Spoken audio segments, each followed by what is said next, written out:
battle rap niggas that Smack was paying them not to be on the card. Now, before we get into the lanes of battle rap and talk just briefly about that, there is something that I want to make sure that I add clarification to. I think the second or the third episode in this particular series that I dropped, there was a real, to some people, shocking piece of video, you know, that was in one of those episodes, the earlier ones. And it was of Mook at the RBE press conference the night before the Mook versus Aver battle went down in Club Drama. Whether you saw it all the way back then in 2018 when the press conference happened live, whether you saw it when it was uploaded to the channel after that, whether you saw it for the first time while I was releasing this recent series, it's very important that I clarify something for y'all. So when Mook says, you know, allegedly Smack was paying battlers to not be on the card, he's not talking about, for example, bidding wars or bidding for talent or multiple platforms or league owners engaging battlers at the same time, and then the battler choosing, you know what, I'm going to do this card instead. That's not what he's talking about. What he's talking about is battle rappers that were already signed to that card. When I say signed to that card, I mean under contract to perform on that card, receive deposit, fully locked in with a business agreement of performing with Rare Breed Entertainment on the Rare Breeds card. Okay, that's what he's talking about.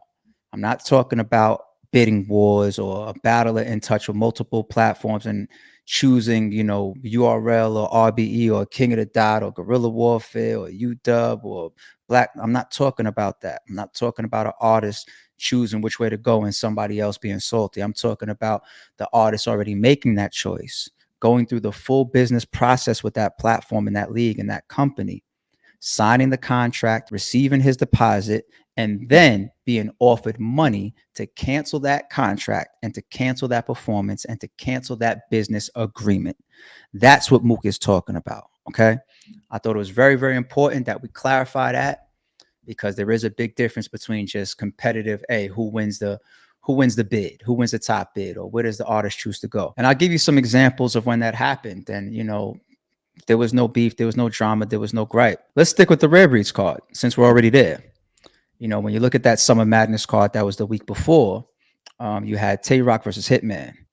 RBE was in negotiations with Hitman to battle on that card. We wanted to have Hitman on that card. I believe Averb on that card. He was already locked in with Mook. I believe maybe Young Ill, Oops, or something like that. We was basically going to do like St. Louis versus New York or East Coast versus Midwest. That was the original idea for the Rare Breeds card. Once we locked in Verb and Mook, we was like, shit, we got arguably the biggest battler from, you know, the New York or the East Coast, and arguably one of the biggest, well, not even arguably, one of the biggest battlers from the Midwest, Averb. Man, this is an opportunity for us to kind of like complete that whole historic Midwest versus, you know, the East Coast type of situation.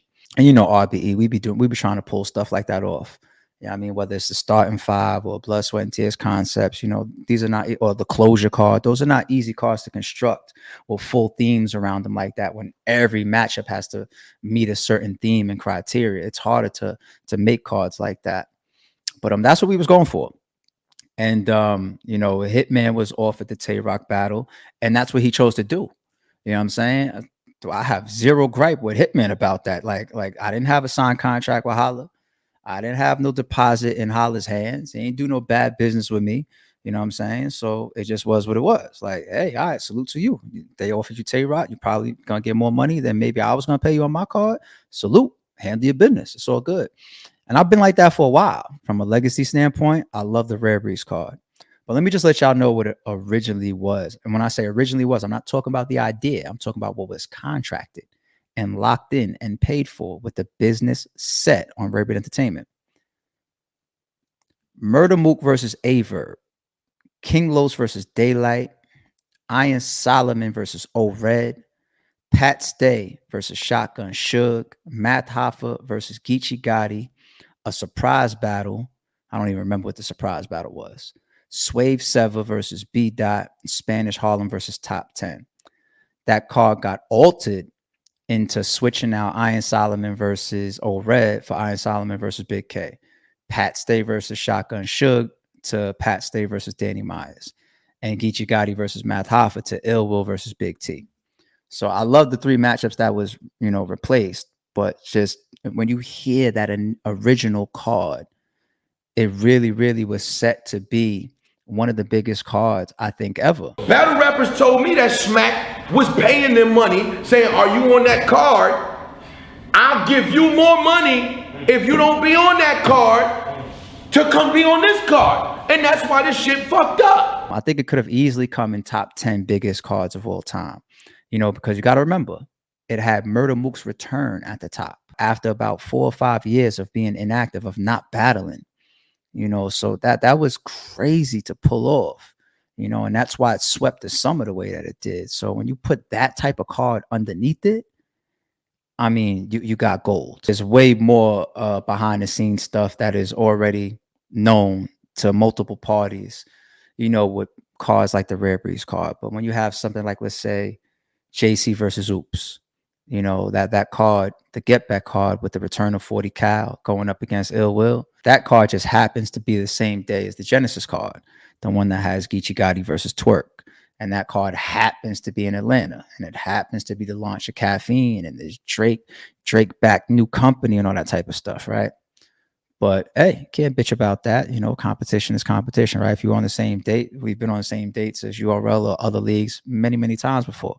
It is what it is, whether it's intentional or not. Nobody is ever going to cry about no shit like that. Definitely not over here. That's part of the game. But, when you have JC canceling his Oops battle and then ending up on the other card the same day versus an opponent that he even already battled already, you know what I'm saying? I mean, that's where you start to look at things a little bit more funny. It's the cancellation of locked in business. It's the interference. It's the solicitation of certain matchups that were already done and contracted. It's when the culture sees examples of disruption. That's what I think RBE and many other companies are worried about. Salute to Shata, salute to Lawrence. They're doing a great thing over there. But honestly, before I even touched the RBE stage, I always felt like before anything else, and I'm being real when I'm saying this, I think RBE was the first league that actually brought back the essence of battle rap. And I mean that by where the venue was held at, the promotion going into it, how they conducted business, the environment, everything just went into it. So when you watch the RBE battle, you got that feel of when we was at the time when we were battling on a big stage before people tried to start, bringing it back to the essence. I think you got that feel on RBE. That's why a lot of people gravitated to it. And even before I went over there, I always said I wanted to go over there because it gave me that feel of when I first started battling. So I see as time changed, and what I like is that even though it's elevated and from years ago it's way more popular now, even when I did battle Big Cannon, it still was exactly what I expected, was that feel where it was like, we just here. Like the crowd was there, but they wasn't there. And I think those sometimes when you got certain matches, like for instance, me and Big Cannon or John and Big K, I think that's where those matches got to take place, because if it's at any bigger setting, it can actually, fuck up what's potentially greatness or a classic. So I think aside from all the other attributes, that would be my number one, that RBE definitely embodies the classic feel of battle rap, all across the board. And on top of that, the business is A1. So that would be my statement on RBE. Let's pause for a second. The reason why I thought that clip was relevant here, big shout out to DNA, a legend, a GOAT. His view on RBE or leagues in general and carving out their own lanes, I think is important. Everybody has a lane. Everybody does something a little bit different, or enough different to the point where they can all coexist. Well, at least that's the way I feel, right? URL, the home of the Gnomes and the Summer Madnesses, they do the biggest cards the most consistently, right? The main stage, cool. RBE, similar to like what DNA said, that was our lane. The blood, sweat, and tears, the crazy matchups from left field, the creativity, that small mid-room type of vibe, that essence type of vibe. That's some of the things that gave us our lane. Black Ice Cartel, the editing. King of the Dot, their own crop of battlers that gave us a different type of vibe and the shooting and production ruin your day, that whole look was only King of the Dot. And that's what's so dope about all these platforms and leagues having their own lanes and having their own identities and doing things different. Because even if we do work with the same battlers at times, we put them in different situations. I dumped that 2 hands, I told it, get the busting shells, your front cracking, your cap off smoking. What a fucking smell. We are like 2 identical bows tied. We are not the same. Bang! Talking to the cops and shit. That'll only make me swing on them. Dwayne Johnson, I'll rock a snitch. Now my King of the Dot debut, I told twice, but I'm still on a come up on play. Real shit. Can't keep it real. Nigga, suicide, I'll do the job. You decide. Kill yourself. You might see a battler come to RBE and do a blood, sweat, and tears type of matchup. You might see somebody go to URL and do a Summer Madness big headline main stage type of battle. You might see them then go over to Black Ice Cartel and see what they look like behind all that crazy editing and camera effects and stuff like that. It's different lanes that offer different type of looks and opportunities to these battlers. Since Lawrence called me to put tracks together like a compilation, get out of line shit. We bomb shit over serious conversations. See, I done gave Philly blood, sweat, and tears. 5X about me, nigga, my name already been validated. See, it's not about the compensation, it's about the confrontation. Easy to Block Captain, one of my favorite newest battle rap stars. I love what he's doing out there, man. I love his style, I love his content, I love his rounds. Shout out to Easy to Block Captain, man. Like he's killing. He's killing. His style is crazy. He was on RBE before URL, but who the hell cares? That's that bullshit perception. The difference between a nigga who could have went to the NBA, but would rather pretend to be a Minnesota Wolves and respect him.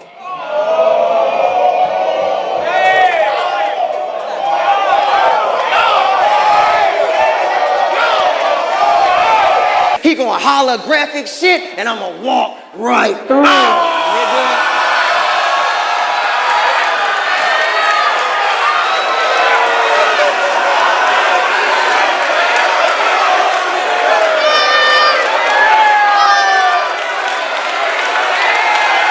Fucking with me now? Do you believe? I came to fight. It's the king. I came to fight.